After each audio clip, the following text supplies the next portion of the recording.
నమస్తే, welcome to prime time debate. తాజాగా మరోసారి స్కిల్ డెవలప్మెంట్ కేసు తెర మీదకు వచ్చింది. దీనికి సంబంధించి అప్పట్లో ఆర్థిక శాఖ ప్రధాన కార్యదర్శిగా పనిచేసినటువంటి పివి రమేష్ కుమార్ గారు కొన్ని సంచలన విషయాలైతే బయటపెట్టారు. ఆయన మాటలకు అనుగుణంగానే ఈరోజు అసెంబ్లీలో కూడా కోటంరెడ్డి శ్రీధర్ రెడ్డి కొన్ని సంచలన వ్యాఖ్యలు చేశారు. ఇదంతా కుట్రపూరితంగానే జరిగింది అని చెప్పి ఆరోపించడం అయితే జరుగుతుంది. మరి ఇదంతా కూడా సీఎంఓ కేంద్రంగా జరిగింది అంటున్నారు. మళ్ళీ ఇది జగన్మోహన్ రెడ్డి మెడకి చుట్టుకునే అవకాశం ఏమైనా ఉంటుందా? దీని వెనుక ఎవరెవరున్నారు? ఇందులో పాత్రదారులు ఎవరు, సూత్రధారులు ఎవరు?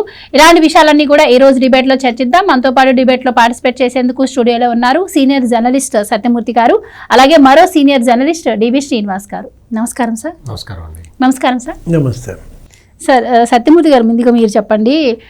గతంలో చంద్రబాబు గారు కావచ్చు, టీడీపీ కావచ్చు ఆరోపించింది ఇది కేవలం కుట్రపూరితమే. అసలు చంద్రబాబు గారు అయితే క్వాష్ పిటిషన్, నాకు అసలు బెయిల్ కూడా వద్దు, నాకు క్వాష్ పిటిషన్ దాఖలు చేసి అసలు నేనేం చేయలేదని చెప్పి ఆయన మొత్తుకొని మరీ చెప్పారు. కానీ అప్పట్లో అంటే అప్పుడు వైసీపీ గవర్నమెంట్ ఉండేది కాబట్టి, ఇప్పుడు గవర్నమెంట్ పోయిన తర్వాత స్వయంగా పివి రమేష్ కుమార్ గారే బయటకు వచ్చి నేను ఇచ్చిన స్టేట్మెంట్ని మార్చేశారు, అందులో చాలా మంది పాత్ర ఉండింది, వాళ్ళు ఇప్పటికి కూడా అధికారంలోనే ఉన్నారు అని చెప్పి ఆయన చెప్పడం అయితే జరుగుతుంది. సో అసలు ఏం జరిగిందంటారు సార్? ముఖ్యంగా ఇది సీఎంఓ కేంద్రంగా జరగడం మహా ఆశ్చర్యంగా అనిపిస్తుంది. మీరేం చెప్తారు?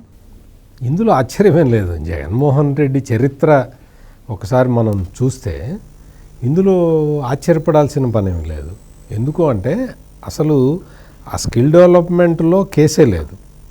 అసలు 53 రోజులు చంద్రబాబు నాయుడిని అరెస్ట్ చేసి జైల్లో పెట్టి నానా హింసలు పెట్టాలి అన్న ఒక ఏకైక లక్ష్యంతో జగన్మోహన్ రెడ్డి ఆ రోజున పనిచేశాడు.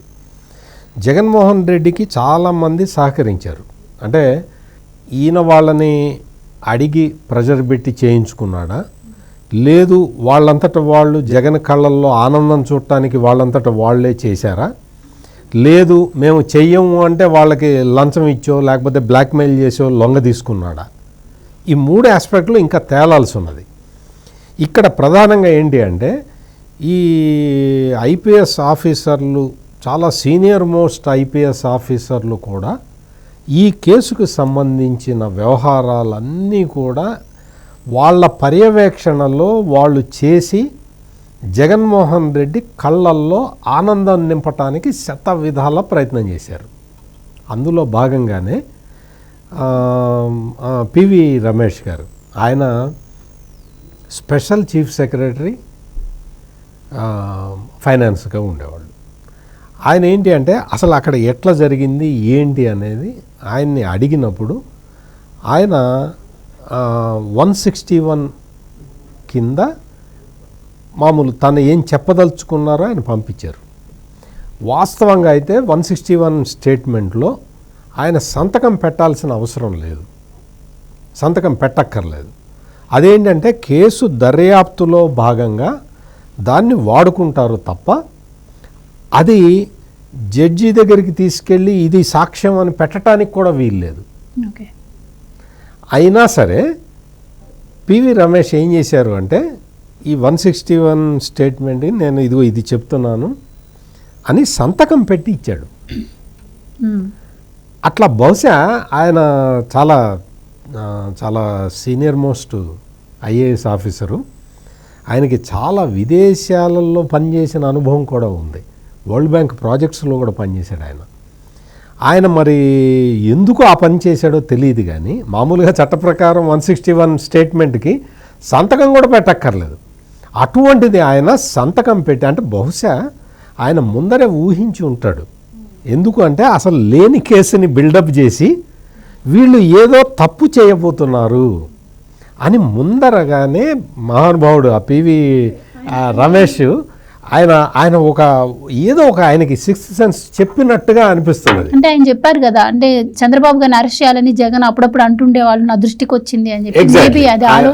ఆయన కొంతకాలం జగన్ అధికారంలోకి వచ్చిన కొత్తల్లో ఆయన పనిచేశాడు అక్కడ.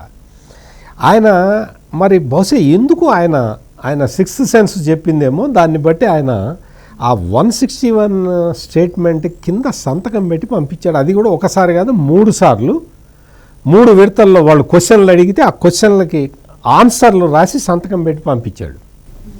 అంటే వీళ్ళు తారుమారు చేస్తారని ఆయన ముందే ఊహించాడు. ఇది ఏదో ఫ్యాబ్రికేట్ చేయబోతున్నారు, అంటే ఎవరి మీదో ఫ్యాబ్రికేట్ చేయబోతున్నారు అన్న అనుమానం ఆయనకు అప్పుడే వచ్చింది. ఎందుకంటే ఆయన ఎక్స్పీరియన్సు, ఆయన ఐఏఎస్ అధికారిగా ఆయన చాలా కీలకమైన పదవుల్లో చాలా కీలకమైన బాధ్యతలు నిర్వర్తించిన వ్యక్తి కాబట్టి చాలా జాగ్రత్తలు తీసుకొని. అయితే ఇంకొకటి సార్, ఇక్కడ ఈ స్టేట్మెంట్ తర్వాత ఆయన ప్రెస్ మీట్ పెడతాను అంటం జరిగింది. ఈ లోపలనే చంద్రబాబు గారికి సపోర్ట్గా ఆయన ఎక్కడ మాట్లాడతారు అని చెప్పి జగన్మోహన్ రెడ్డి గారు ఆయన్ని ఉద్యోగం నుంచి, అంటే మెగా ఇంజనీరింగ్ సంస్థలో ఆయన చేసేవాళ్ళు, సో ఆయన వెళ్ళిపోవాల్సి వచ్చింది రీజన్.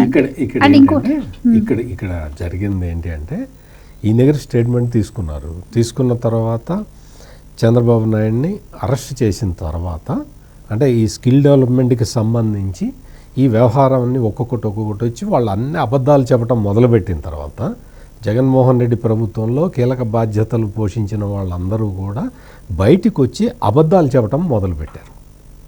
అబద్ధాలు చెప్పడం 3,000 కోట్ల కుంభకోణం అన్నారు ఫస్ట్, అది 300 కోట్ల కుంభకోణానికి దించారు. ఆ తర్వాత 23 కోట్ల రూపాయల కుంభకోణం అని దించారు. ఆ తర్వాత ఆ 23 కోట్లు కూడా ఎక్కడి నుంచి వచ్చినాయో చెప్పలేకపోయారు. ఇది క్రమంలో. ఈ క్రమంలో ఏంటి అంటే వాళ్ళు చెప్పింది ఏంటంటే అప్పట్లో అడిషనల్ అడ్వకేట్ జనరల్గా ఉన్న పొన్నవోలు సుధాకర్ రెడ్డి, ఇంకొక ఆయన ఉన్నాడు కదా పివి సునీల్, సంజయ్ కింద నెక్స్ట్ క్యాడర్లో ఉన్నాడు సంజయ్, వాళ్ళిద్దరూ ఊరు ప్రెస్ కాన్ఫరెన్స్, అప్పటికి పివి సునీల్ వెళ్ళిపోయాడు, కానీ సంజయ్ను పొన్నవోలు సుధాకర్ రెడ్డి వీళ్ళు ఊరు తిరిగి, అంటే విజయవాడలో పెట్టారు, హైదరాబాద్లో పెట్టారు, ఢిల్లీలో వెళ్ళి ప్రెస్ కాన్ఫరెన్స్ పెట్టారు. అసలు ఆ ప్రెస్ కాన్ఫరెన్స్ పెట్టడమే నిబంధనలకు విరుద్ధం. అంటే వీళ్ళు అన్ని చోట్ల తిరిగి ఏదో ఒక బుర్రకథ హరికథ ప్రచారం చేసినట్టుగా వీళ్ళు పెట్టేసి పవర్ పాయింట్ ప్రజెంటేషన్లు ఇచ్చి చేశారు. అంటే గంగాని నాసిక్లో పుట్టించిన బ్యాచ్. అప్పుడు గంగాని నాసిక్లో పుట్టించారు. అంటే రకరకాలు చేశారు, చాలా కొత్త ప్రయోగాలు చేశారు. ఇక్కడ ఈ కేసుకు సంబంధించి ఏంటంటే చంద్రబాబు నాయుడిని అరెస్ట్ చేయటానికి మీ దగ్గర ఆధారాలు ఏమున్నాయని ఎవరో మాలాంటి జర్నలిస్టులు ఎవరో అడిగితే ఈ పివి రమేష్ స్టేట్మెంట్ని చూపించారు. 161 కింద ఆయన ఇచ్చారు. ఆయన స్టేట్మెంట్ ఆధారంగానే మేము చంద్రబాబు నాయుడిని అరెస్ట్ చేశామంటే అప్పుడు పివి రమేష్ గారు అప్పుడే బయటకు వచ్చి చెప్పారు, నేను ఇచ్చింది అది కాదు, అసలు ఇది కుంభకోణం కాదు, ఇక్కడ ఏమి కుంభకోణం ఎటువంటి లొసుగులు లేవు, అంతా చట్ట ప్రకారం రాజ్యాంగబద్ధంగా జరిగింది అని ఆయన చాలా స్పష్టంగా ఆ రోజునే చెప్పాడు. ఆ రోజునే చెప్పినా కానీ దాన్ని వీళ్ళకి చేతుల్లో అధికారం ఉంది కదా, బాగా వక్రీకరించి ఇది చేసి అదే చెప్పడం మొదలుపెట్టారు. ఆయన చాలాసార్లు చాలా ఇంటర్వ్యూల్లో కూడా చెప్పాడు, అసలు అది కేసే కాదు, అసలు స్కిల్ డెవలప్మెంట్ దాంట్లో ఇంతమంది ఇన్ని లక్షల మంది ట్రైనింగ్ అయ్యారు, దాదాపుగా 90,000 మందికి ఉద్యోగాలు వచ్చినాయి, యంత్రాలన్నీ మన కళ్ళ ముందరే కనపడుతూ ఉన్నాయి, అది కుంభకోణం ఏంటని చెప్పి ఆయన మొదటి నుంచి చెప్తూనే ఉన్నాడు. దాన్ని వక్రీకరించారు. ఇప్పుడు ఏంటంటే ఆయన స్టేట్మెంట్ని వక్రీకరించింది ఎవరు అనేది ప్రధానమైన అంశము. మీరు ఇంట్రడక్షన్లో చెప్పినట్టు ఈ క్వశ్చన్కి సమాధానం దొరికితే జగన్ దొరికిపోతాడు. అండ్ సార్, శ్రీనివాస్ గారు మీరు చెప్పండి, చంద్రబాబు అరెస్ట్కి పై స్థాయిలోనే కుట్ర జరిగింది, అలాగే 3 విభాగాల్లో ఫైళ్లను కూడా మాయం చేశారు అని చెప్పి నిన్న పివి రమేష్ గారు చెప్పడం జరిగింది. అండ్ ఆయన చెప్తున్నట్టు పివి రమేష్ గారు ఒక్క స్టేట్మెంట్తోనే అప్పుడు చంద్రబాబు గారిని అరెస్ట్ చేయడం జరిగింది. ఎందుకంటే అప్పుడు ఎప్పుడైతే ఆయన ప్రెస్ మీట్ పెడతాను అని చెప్పారో, అరెస్ట్ జరిగినప్పుడు ప్రెస్ మీట్ పెట్టనీయకుండా చేయడం కావచ్చు, అలాగే ఒక పివి రమేష్ గారు ఇచ్చిన స్టేట్మెంట్తోనే మేము అరెస్ట్ చేయలేదు, మా ఎంక్వైరీలో పివి రమేష్ గారు ఇచ్చిన స్టేట్మెంట్ ఒక భాగం తప్ప అని చెప్పి అప్పుడు సిఐడి అధికారులు చెప్పడం జరిగింది. సో నిజంగానే మరి ఇది సీఎంఓ కేంద్రంగా కుట్ర జరిగిందంటారా, దీని వెనక జగన్మోహన్ రెడ్డి గారి పాత్ర ఉందంటారా? సో మీ అభిప్రాయం ఏంటి, మీరేం చెప్తారు? అంటే ఇప్పుడు కొత్త కేసు, ఇప్పుడు అదంతా పాత కేసు, ఇప్పుడు ఈ కొత్త కేసు ఏంటి, పివి రమేష్ గారు కేసు పెడుతున్నాడు. ఇప్పుడు డీజీపీకి ఆయన లెటర్ రాశారు. పివి రమేష్ కేసు, ఇప్పుడు ఈ కేసులో జైలుకి వెళ్ళేది ఎవరు? సంజయ్, పొన్నవోలు వెళ్తారా ఫస్ట్? సంజయ్, పొన్నవోలు తర్వాత అప్రూవర్లుగా మారుతారా? అప్పుడు జైలుకి వెళ్ళేది జగన్. ఎందుకంటే ఇవాళ ఆయన 161 స్టేట్మెంట్ సత్యమూర్తి గారు చెప్పినట్టు దాన్ని తారుమారు చేశారు. అతను ఇచ్చిన 161 స్టేట్మెంట్ని తారుమారు చేశారు అని చెప్పి ఇప్పుడు ఇవాళ రమేష్ కేసు పెడితే ఆ కేసు రిజిస్టర్ అయ్యి ఎంక్వైరీ చేస్తే అది వాస్తవమే. అది వాస్తవం అని తేలడం వల్ల వెంటనే ఎవరు జైలుకి వెళ్ళేది? ఆ రోజు ప్రెస్ మీట్ పెట్టింది ఎవరు? సంజయ్, పొన్నవోలు సుధాకర్ రెడ్డి. వాళ్ళే చెప్పారు కదా, పివి రమేష్ స్టేట్మెంట్ ఆధారంగానే మేము కేసు పెట్టామన్నారు. పివి రమేష్ స్టేట్మెంట్లో అసలు కేసు లేదు. పివి రమేష్ గారు ఏమని స్టేట్మెంట్ ఇచ్చారు? ఆ 161లో ఏముంది? స్పష్టంగా ఉంది, బడ్జెట్ రిలీజ్కి ముఖ్యమంత్రికి సంబంధం లేదు, అది ఐఏఎస్ చేశారు. ఎవరు బడ్జెట్ రిలీజ్ ఆర్డర్ ఇచ్చింది? ఎవరు? చంద్రబాబు. నిధులు విడుదల చేసింది ఎవరు? ప్రేమచంద్రారెడ్డి. ప్రేమచంద్రారెడ్డిని అరెస్ట్ చేశారా? ఫస్ట్ అరెస్ట్ చేయాల్సింది ఎవరిని? ప్రేమచంద్రారెడ్డిని. పివి రమేష్ ఏమని చెప్పారు ఇందాక మీరు అన్నారు, ఏంటి? 3 విభాగాలు, ఇప్పుడు సీఎంఓ, లేకపోతే ఈ సిఐడి, లేకపోతే స్కిల్ డెవలప్మెంట్ కార్పొరేషన్, 3 విభాగాల్లో ఫైళ్ళు మాయం. ఏకకాలంలో 3 సెక్షన్లలో ఫైళ్ళు ఎలా మాయం అయ్యాయి?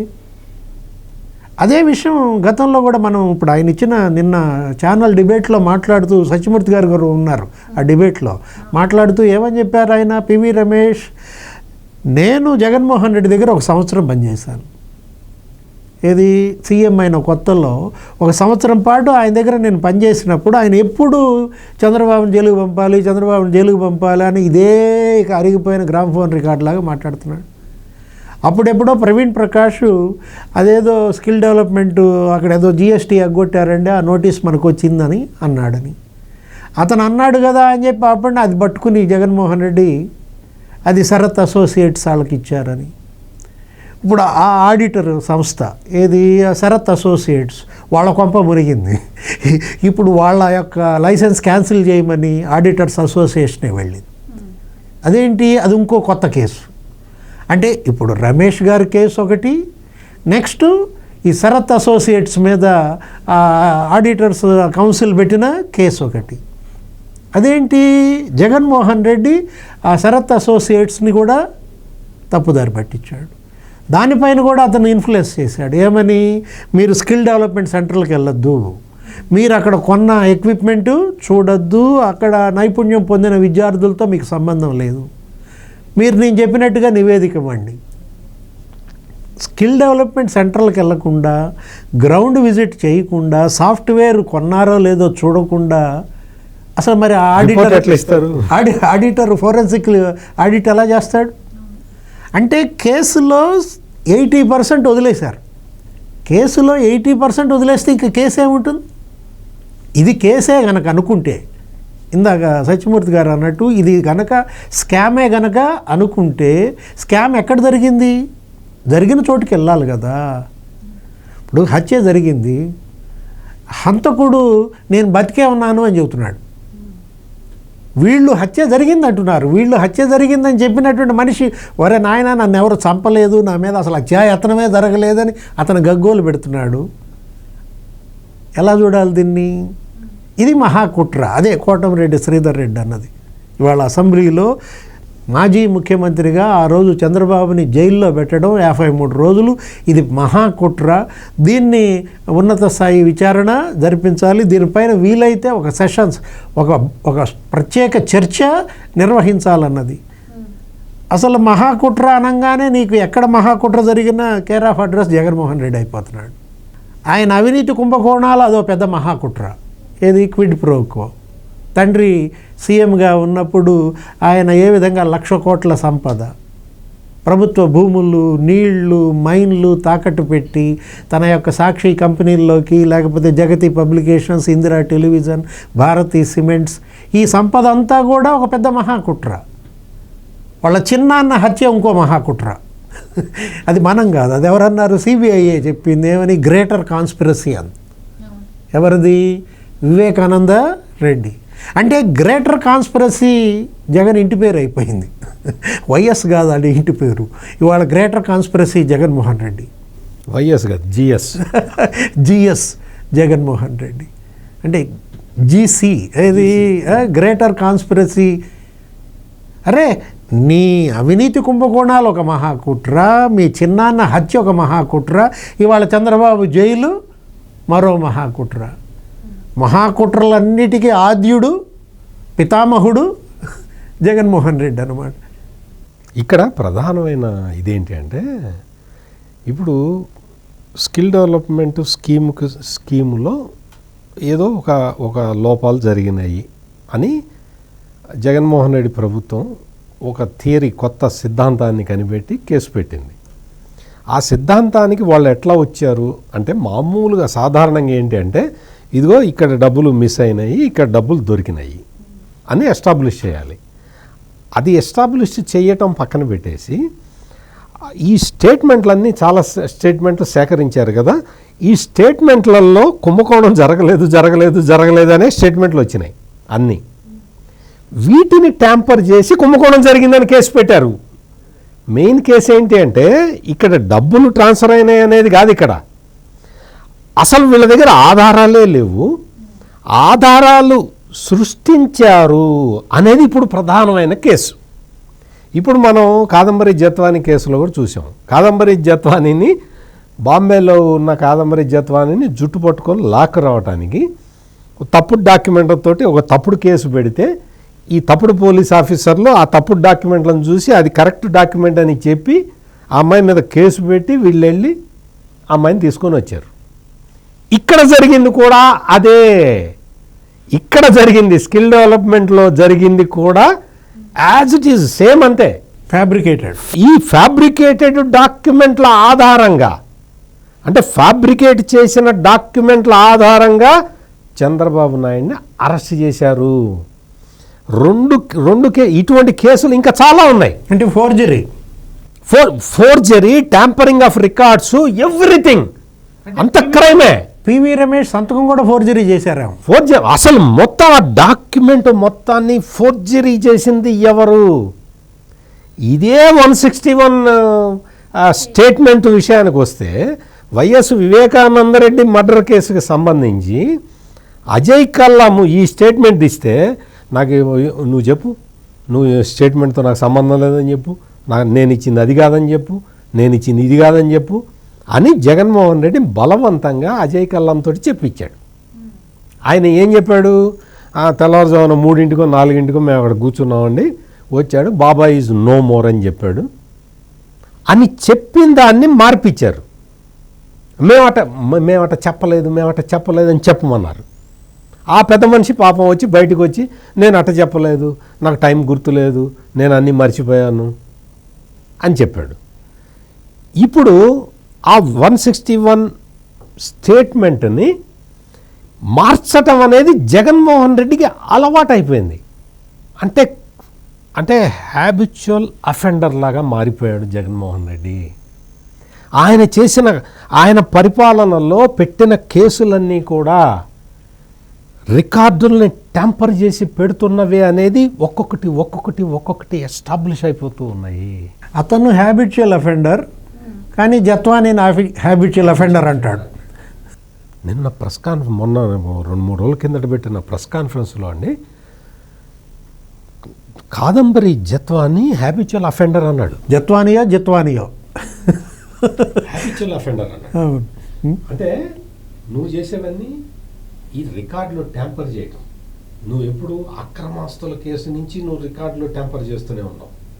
అంటే రికార్డులో ట్యాంపర్ చేయటంలో నువ్వు హ్యాబిచువల్ అఫెండర్, నువ్వు అందరినీ హ్యాబిచువల్ అఫెండర్ అంటావు. ఆర్గనైజ్డ్ క్రైమ్ అంటాడు. ఏది చంద్రబాబు ప్రభుత్వం ఇప్పుడు చేస్తోందంతా ఆర్గనైజ్డ్ క్రైమ్ అంటాడు. అసలు ఆర్గనైజ్డ్ క్రైమ్ చేసేది జగన్మోహన్ రెడ్డి. ఇప్పుడు ఇది ఆర్గనైజ్డ్ క్రైమ్ కాదా?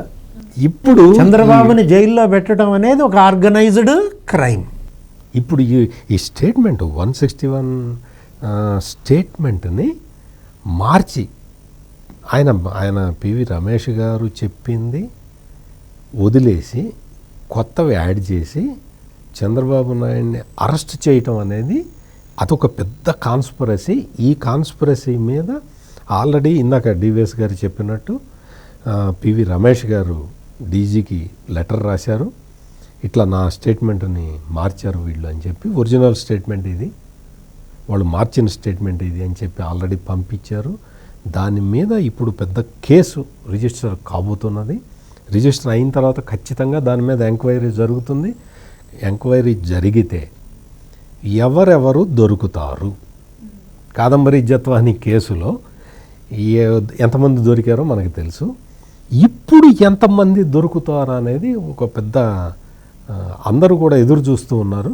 నాకు తెలిసి ఆల్ టాప్ హెడ్స్ ఇందులో దొరుకుతారు.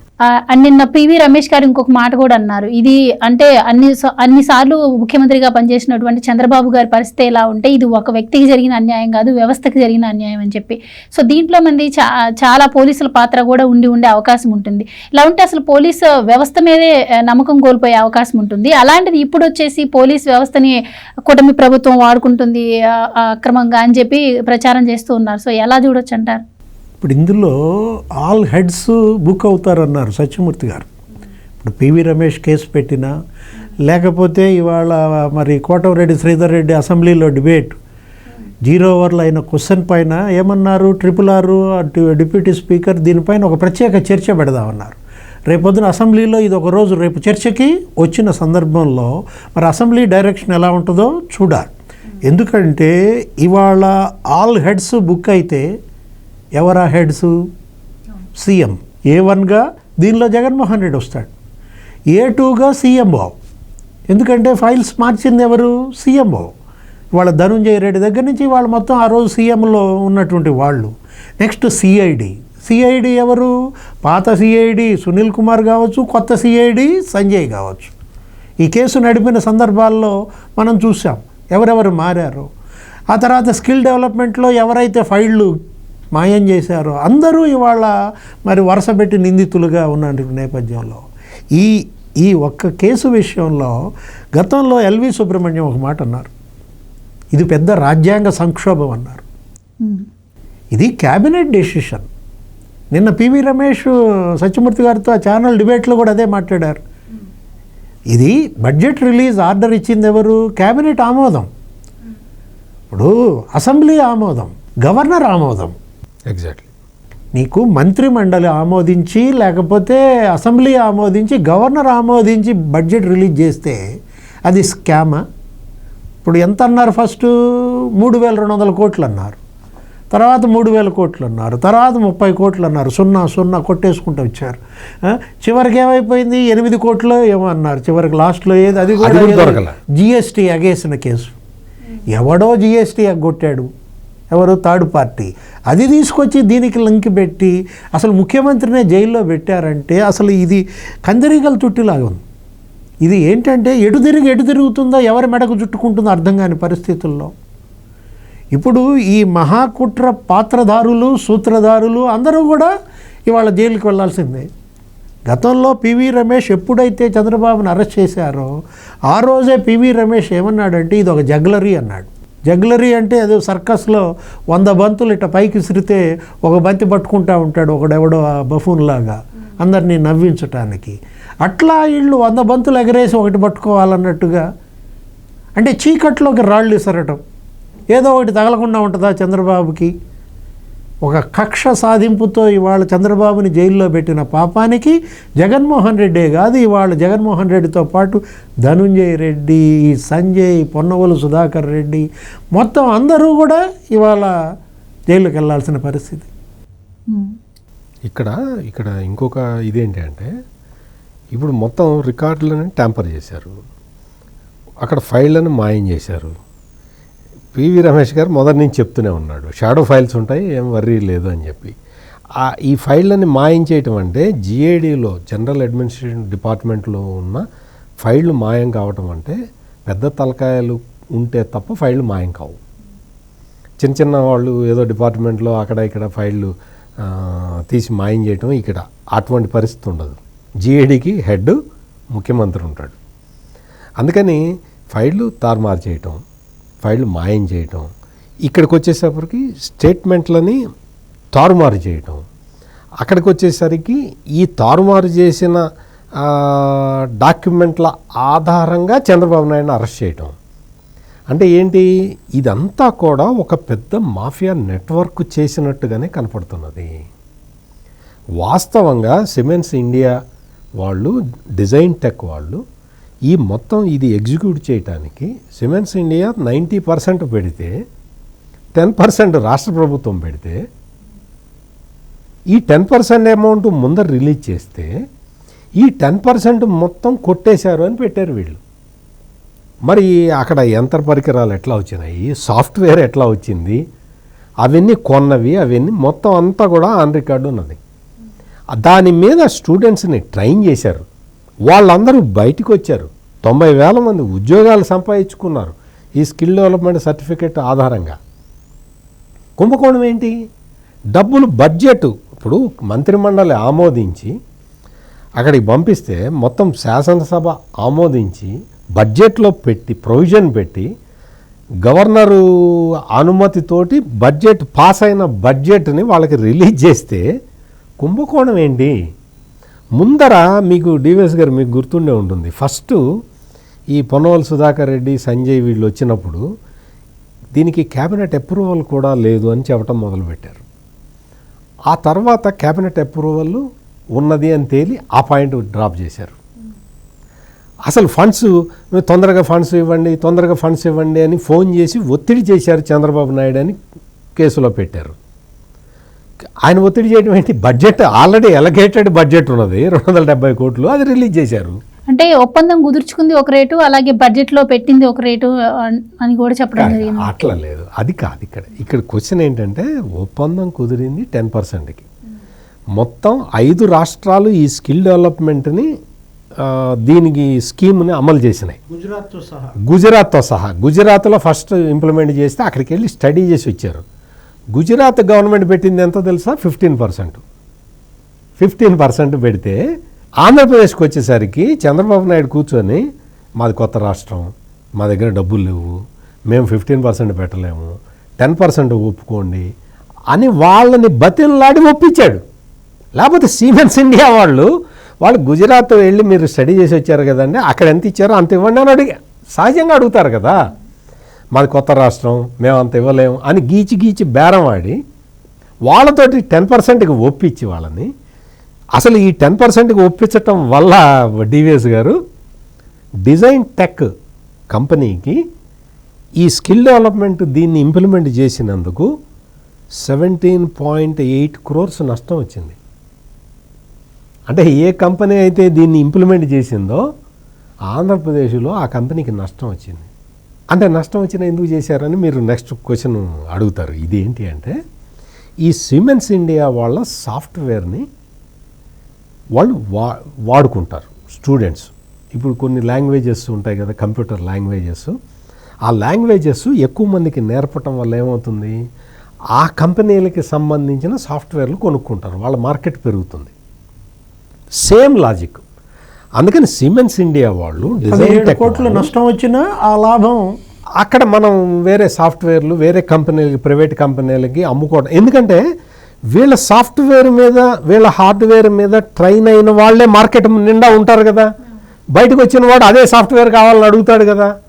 అట్లా మనం భర్తీ చేసుకోవచ్చు అన్న ఉద్దేశంతో, అంటే ఇది స్టూడెంట్స్ని డెవలప్ చేస్తూ తాము డెవలప్ కావటం, అందరినీ సర్వనాశనం చేసి మనం డెవలప్ అవుదామనే జగన్ కాన్సెప్ట్ కాదు ఇది. అందరినీ డెవలప్ చేద్దాం, మనం కూడా డెవలప్ అవుదాము అని 2 కంపెనీలు వచ్చి స్కిల్ డెవలప్మెంట్ స్కీమ్ని ఇంప్లిమెంట్ చేస్తే అందులో లొసుగులు ఏరి మొత్తం తీసుకొచ్చి ఈ ఫ్యాబ్రికేటెడ్ డాక్యుమెంట్లతోటి 161 స్టేట్మెంట్లని ఫ్యాబ్రికేట్ చేసి చంద్రబాబు నాయుడుని అరెస్ట్ చేశారు. ఇప్పుడు దీని వెనక ఎవరెవరు ఉంటారు అనేది అది మనం కూడా ఆసక్తిగా ఎదురు చూడాలి. చాలా పెద్ద వాళ్ళే ఇందులో ఉన్నారు, లేకపోతే ఇంత పెద్ద కుంభకోణం జరగటానికి ఆస్కారం లేదు. కుంభకోణం అంటే ఏది? డాక్యుమెంట్లు ఫ్యాబ్రికేట్ చేయటం, ఫైల్స్ మిస్ చేయటం, ఈ కుంభకోణం. ఈ కుంభకోణం మొత్తం రాష్ట్ర ప్రభుత్వం సంగతి ఎట్లా ఉన్నా పివి రమేష్ మాత్రం ఆల్రెడీ ఇప్పటికే కేసు మూవ్ చేశారు, ఒక స్టెప్ ముందరికి వెళ్ళారు, డీజీకి లెటర్ రాశారు. ఇప్పుడు అసెంబ్లీలో చర్చ జరిగింది. మరి అక్కడ ఉన్న ఐపీఎస్ ఆఫీసర్లు, అడిషనల్ అడ్వకేట్ జనరల్ వీళ్ళందరూ మరి ఇప్పుడు ఎట్లా దీన్ని డిఫెండ్ చేసుకుంటారు అనేది మనం వేచి చూడాల్సిన విషయం. రైట్ సార్, ఇప్పటికే ప్రభుత్వం మారాక చాలా మంది అధికారులను సస్పెండ్ చేయడం జరిగింది, మనం చూస్తూనే ఉన్నాము. మరి ఇప్పుడు ఈ కేసులో కూడా చాలా మంది అప్పట్లో దీనికి సహకరించిన వాళ్ళు ఆ పోస్టుల్లో ఇంకా కంటిన్యూ అవుతున్నారని కూడా నిన్న రమేష్ గారు చెప్పడం జరిగింది. సో మరి వాళ్ళపై ఎలాంటి యాక్షన్స్ ఉండే అవకాశం ఉంటుందంటారు? ఇప్పుడు మనం జత్వానీ కేసు, జత్వానీ కేసులో వరుస పెట్టి ఐఏఎస్లు 3 ఐపీఎస్లు సస్పెండ్ అయ్యారు. సీనియర్ ఐపీఎస్లు పిఎస్ఆర్ ఆంజనేయులు కానీ, లేకపోతే కాంతి రాణా, లేకపోతే విశాల్ గున్ని, ఓ 15-20 మంది మామూలుగా ఎవరైతే కాదంబరి జత్వానీని కిడ్నాప్ చేయడానికి వెళ్ళి వచ్చారో ఆ డిఎస్పీలు వాళ్ళంతా కూడా సస్పెండ్ అయ్యారు. నెక్స్ట్ ఇప్పుడు ఇదన్నమాట, చంద్రబాబు జైలు కేసు.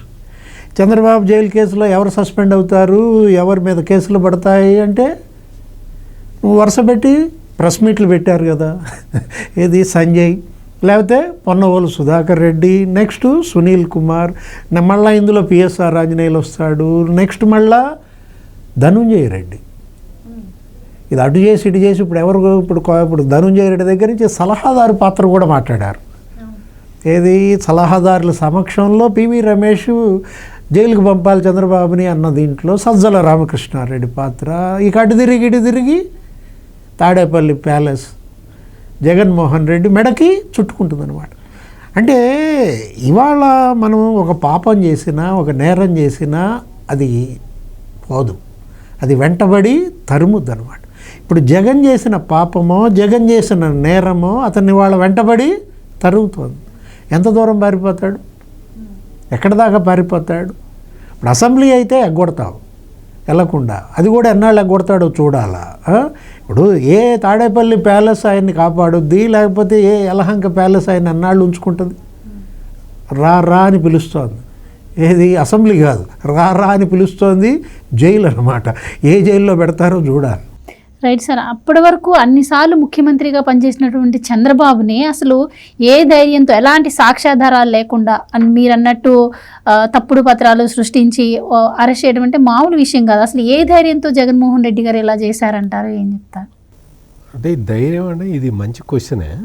ఆయనకి ఏమి ధైర్యం ఉంది అంటే, ఆయన ఏమనుకున్నాడంటే ప్రజలందరూ ఫూల్స్, మనం బటన్లు నొక్కుతున్నాము, 30 సంవత్సరాలు మనమే ఉంటాము, 30 సంవత్సరాల తర్వాత ఇంకా అప్పుడు సంగతి అప్పుడు చూసుకుందాము, అప్పటికి జగన్మోహన్ రెడ్డికే 90 ఏళ్ళు వస్తాయి, ఇంకా అప్పటి సంగతి అప్పుడు చూద్దాము, 30 ఏళ్ళు అయితే మనమే అధికారం, అంటే 90 ఏళ్ళు అధికారంలో ఉండే వరకు, ఆయనకి 90 సంవత్సరాలు వయస్సు వచ్చే వరకు అధికారంలో ఉంటాను అని కలలు కన్నాడు. కాబట్టి ఎన్ని అఘాయిత్యాలైనా చేసేయమని చెప్పాడు, చేయించాడు, దగ్గరుండి చేయించాడు.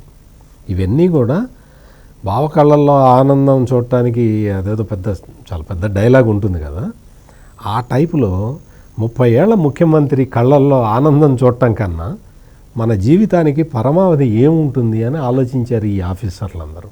ఇప్పుడు తీరా చూస్తే ప్రజలందరూ మేలుకొని, నీ 30 సంవత్సరాలు కాదు, ఈ 5 ఏళ్ళు ఇచ్చినందుకే మేము అఘోరిచ్చాము అని వాళ్ళు మొత్తం అంతా ఇచ్చేసి 11కి కన్ఫైన్ చేశారు. ఇప్పుడు జగన్మోహన్ రెడ్డి